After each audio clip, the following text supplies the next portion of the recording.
수요 말씀 기도회 2024년 11월 6일 1세기 교회 이야기 계속합니다. 오늘은 예배를 어떻게 했을까? 1세기 교회 교인들은 어떻게 예배했을까?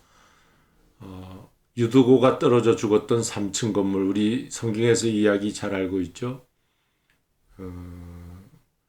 자, 교회 간다는 말을 우리가 많이 합니다. 근데 교회를 왜 갑니까? 예배를 드리러 가는 거죠. 교회와 예배는 서로 동요와 같은 그런 말이 되었습니다.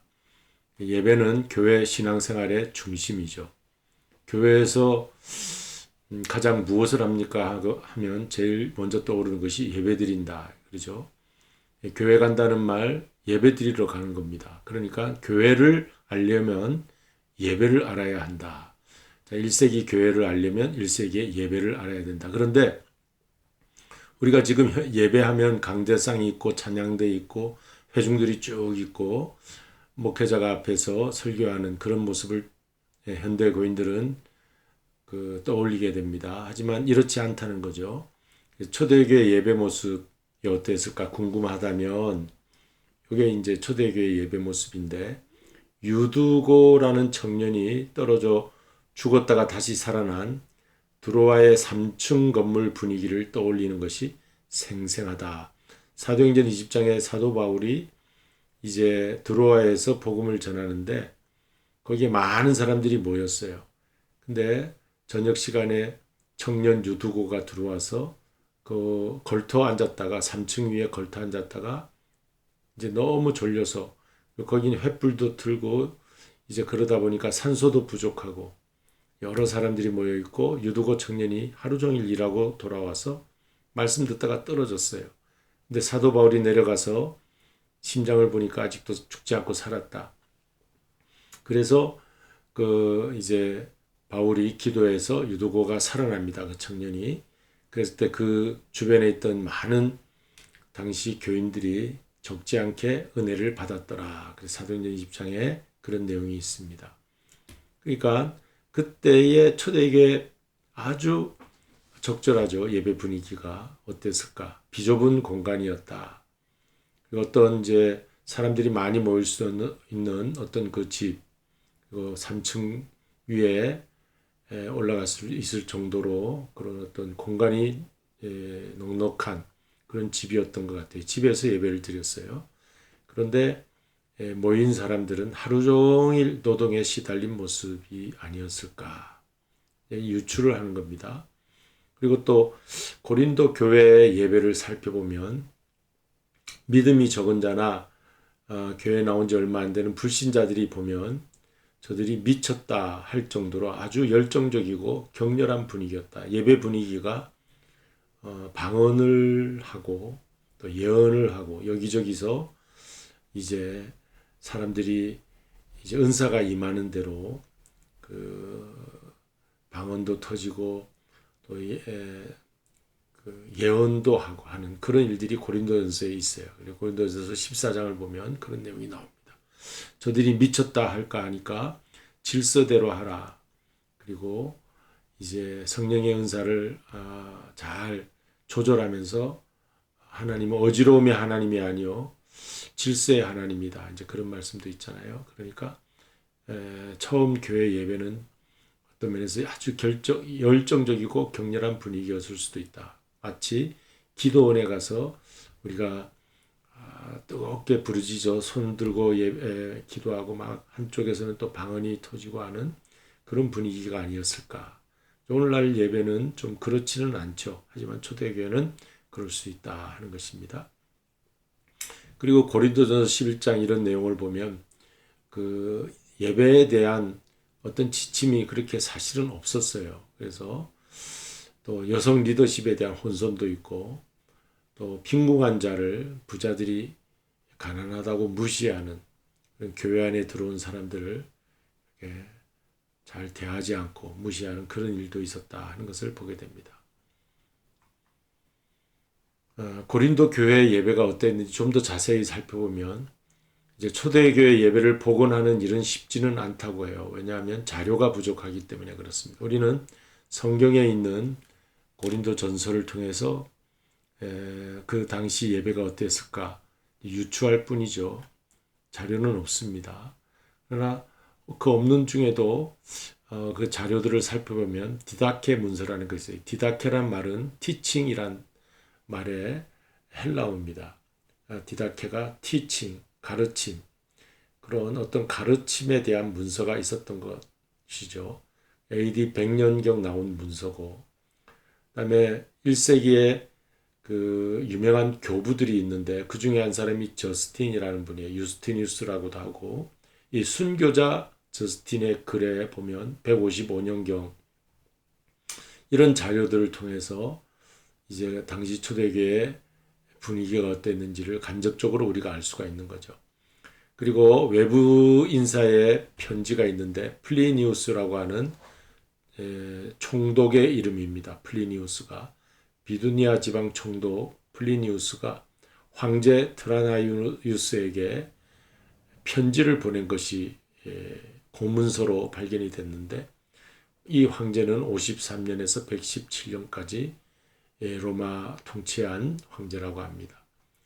이 외부인의 시선으로 그 당시 초기 1세기의 그리스도인들의 행태에 관한 보고, 이 플리니우스의 편지에 그리스도인들이 어떠어떠하다 황제에게 보고했겠죠. 아주 중요한 자료. 요 정도가 자료가 있다는 거예요. 이 그리스도인들이 로마 총독이나 이 황제에게 굉장히 인상 깊은 그런 내용이었어요. 저들은 정말 모여서 이제 가난한 자 돕고 또 병든 자, 전염병이 있고 하는 자들을 잘 돌보는 그런 사람들이었다.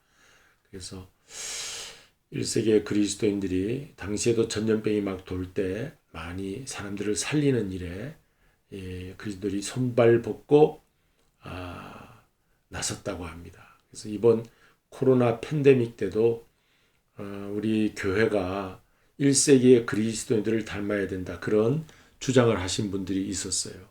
그 당시 교회가 이제 이 전염병에 그 퍼뜨리는 그 이번 한국에서 뉴스가 안 좋은 쪽으로 교회를 아주 욕보였죠. 비판했죠. 그런데 1세기 그리스도인들의 교회는 이 전염병 걸린 사람들을 많이 도왔다고 합니다. 손발 벗고 돕고, 자기들이 병에 걸려도 개의치 않고 도왔다고 그래요. 그래서 이러한 그 정치 지도자들이 이 교회 그리스도인들에 대해서 칭찬하는 그런 내용들이 있었다는 것입니다.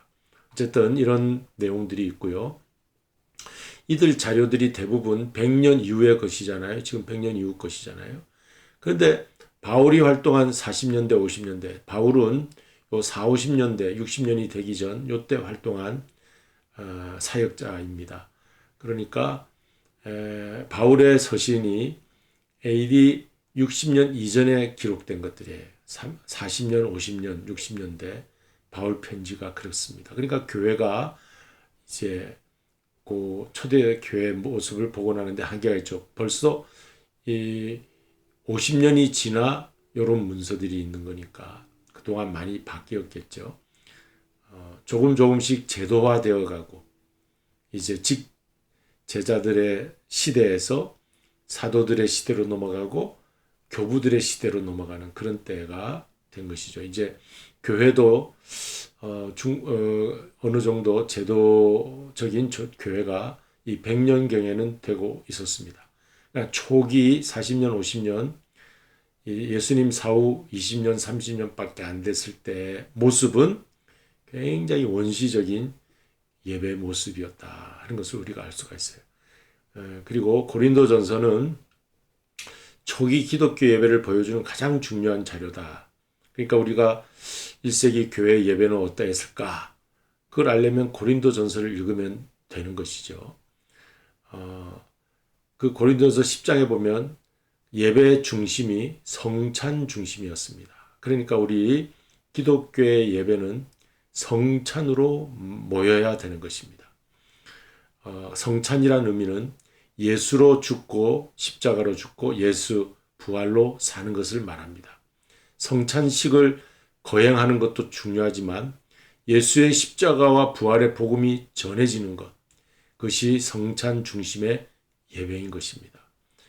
오늘날 교회, 현대의 교회가 예배를 드리는데 예수님의 십자가 말씀이 없고 예수님의 부활의 말씀이 없다면 그건 예배가 아닙니다.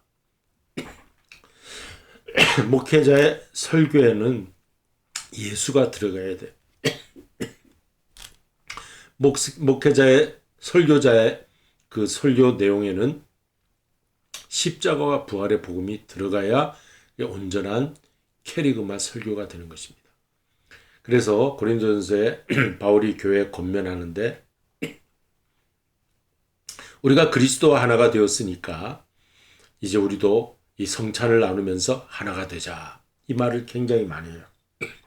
그러니까 우리 고린도 교회의 예배 모습은 뿔뿔이 흩어졌던 사람이 교회 안에 모여서 그리스도 안에서 하나 되는 것을 강조하는 예배였다. 첫 번째, 하나됨을 강조하는 예배였다. 두 번째, 이스라엘 성전 예배를 모범으로 삼고 있다.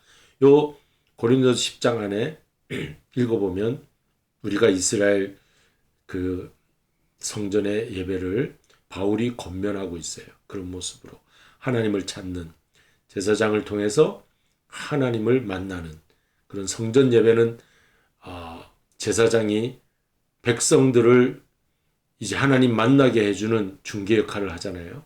그처럼 예수 그리스도의 대제사장 사역을 통하여 그리스도를 통하여 하나님을 만나는 것이 예배다. 예배는 백성들이 하나님을 만나는 거예요. 그게 예배입니다. 그리고 세 번째는 절대 우상 신을 섬기면 안 된다. 하나님만, 오직 유일하신 하나님만 우리가 섬겨야 된다. 그게 예배에 포함되어 있었어요.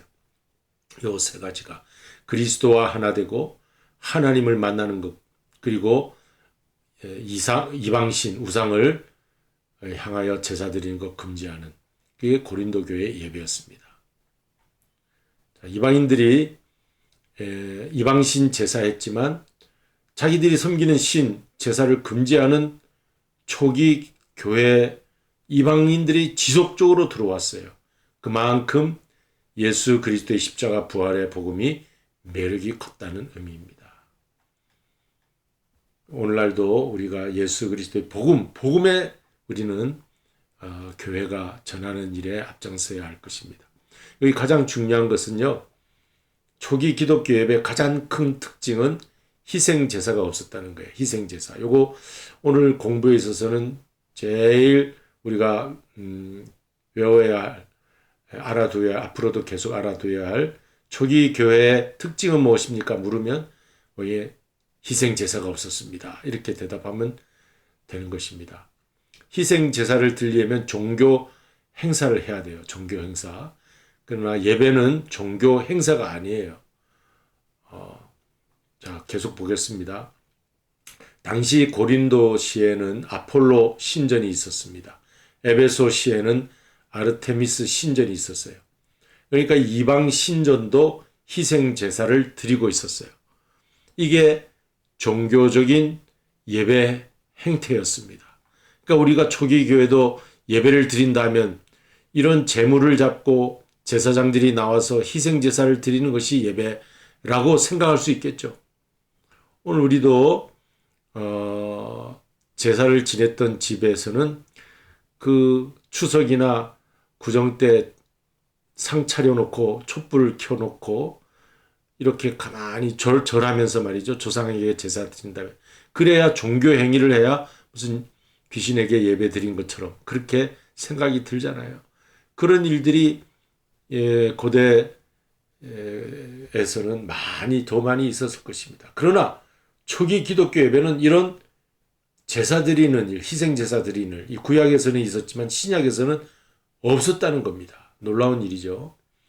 그러니까 구약의 그 이방 신전의 종교 행사가 거의 희생 제사가 핵심이었고, 그런데 구약의 예루살렘 성전 예배도 제사 중심 아니었습니까? 그러나 이제 우리 기독교 예배는 절대 이 제사 드리는 일이 아니었다 하는 것이 오늘 결론입니다. 자, 당시의 예배 모습을 보면은요, 자기들의 그 신전 앞에서 그 이방 신을 섬기는 제사장들이 옷을 길게 입고 아주 웅장한 그 신전 앞에서 종교 행사를 벌이는 것이 예배였어요. 광장에서 시민들은 서서 구경하는 것이었습니다. 거기에는 오감을 동원한 제사 행위가 있었어요. 시각, 청각, 후각, 촉각, 미각. 나중에 재물까지 이렇게 나눠 먹기도 하고 그랬죠. 손으로, 또 냄새로, 또 귀로 제사장들이 큰 소리를 지르고, 그리고 눈으로 보는 거죠. 시각. 이런 것들이 다 동원된 것이 제사 행위입니다. 웅장한 신전 건물이 있습니다. 사제들의 복장과 제의 도구가 있습니다. 희생 제사를 드리는 여러 재물을 잡기도 하고 또 자르기도 하고 꺾기도 하고 그러면서 불에 태우기도 하고 이런 방식들을 합니다. 그리고 주변에 둘러선 그 제사장 주변에 둘러선 합창단들이 노래를 부르고 희생 제물을 불러 태우는 냄새가 진동하고 피 뿌리는 일, 또 연기가 막 이런 것들이 다 오감이잖아요. 이것이 행위예요, 행위. 그러나 이에 비하면 기독교 예배는 독특합니다. 초기 교회에서 모여서 드린 예배는 이런 어떤 행사가 아니었어요. 희생 제사를 드리는 이런 제사 행위가 아니었답니다. 그럼 뭐냐? 오늘 이것이 결론입니다. 무엇이겠습니까, 여러분?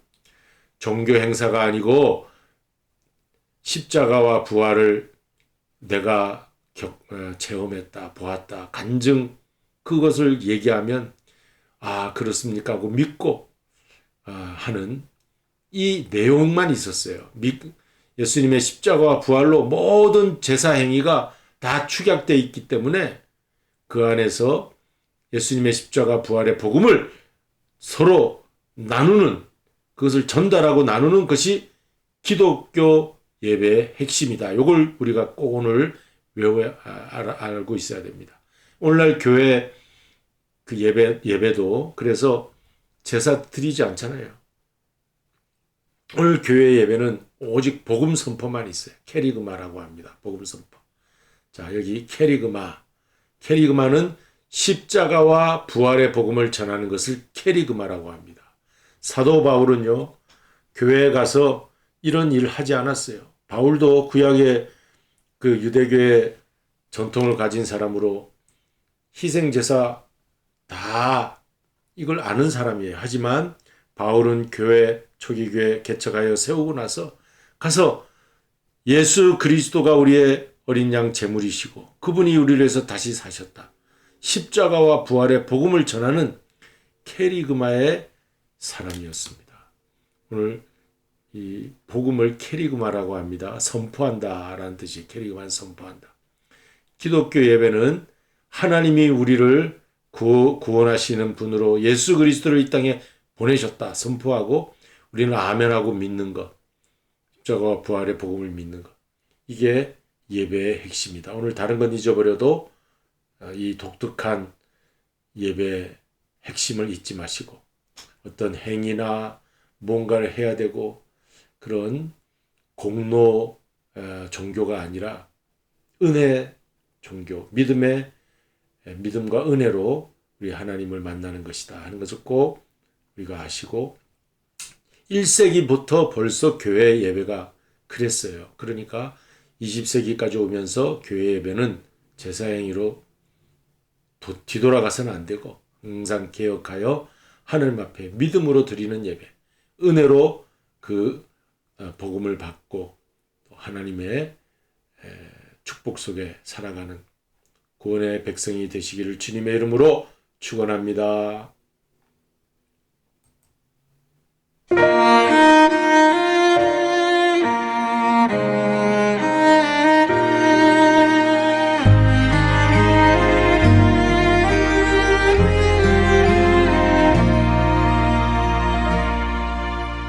나는 하나님을 예배하는 예배자입니다.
온전한 하나님 향하여 이곳에서 바로 이 시간 하나님을 예배합니다. 이곳에서 바로 이 시간 하나님을